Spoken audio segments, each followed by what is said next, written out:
Ni msimu mwingine wa maonyesho ya kimataifa ya Sabasaba. Sisi mamlaka ya usafiri wa anga tuko hapa kwa ajili yako wewe mteja wetu.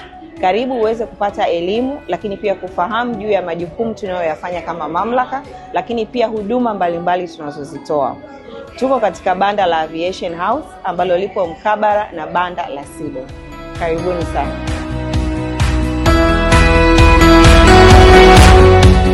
Kwenye banda hili la huduma za uongozaji ndege mtapata kwa ndani maelezo na elimu kuhusiana na huduma zote zinazopatikana kwenye kitengo hichi cha huduma za uongozaji ndege.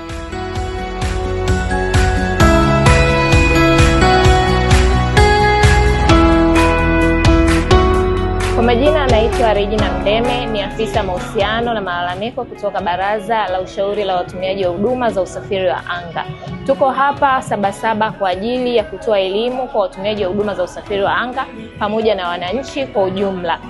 Karibu upate elimu, lakini pia uweze kuuliza maswali kuhusiana na haki na wajibu wako kama mtumiaji wa usafiri wa anga. Lakini pia unaweza kutupata katika mitandao yetu ya kijamii ambayo ni TCAA_CCC.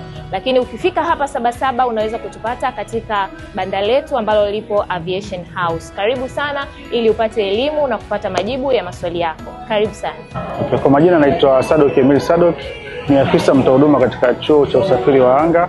Tunawakaribisha katika banda letu ili kuweza kupata taarifa kuhusiana na kozi tunazozitoa pamoja na kupata fursa zingine ambazo zitapatikana baada ya masomo ambayo utayapata katika chuo chetu. Chuo chetu kinapatikana Airport Terminal 1. Pia tunapatikana katika mitandao ya kijamii kwa kutumia jina la CATC Tanzania. Karibuni sana uweze kupata elimu na taarifa za muhimu katika chuo chetu. Karibu katika dawati la huduma kwa wateja. Kwa majina naitwa Ana Rose Nkuba, ni Quality Assurance Officer. Niko katika dawati la huduma kwa wateja. Dawati hili lengo lake kubwa ni kuhakikisha sustainability aviation industry. Dawati letu hili lipo masaa 24. Unaweza ukatupata kupitia toll free number, na vile vile kwa maoni, maswali unaweza ukatuma kupitia barua pepe ya helpdesk@tcaa.go.tz.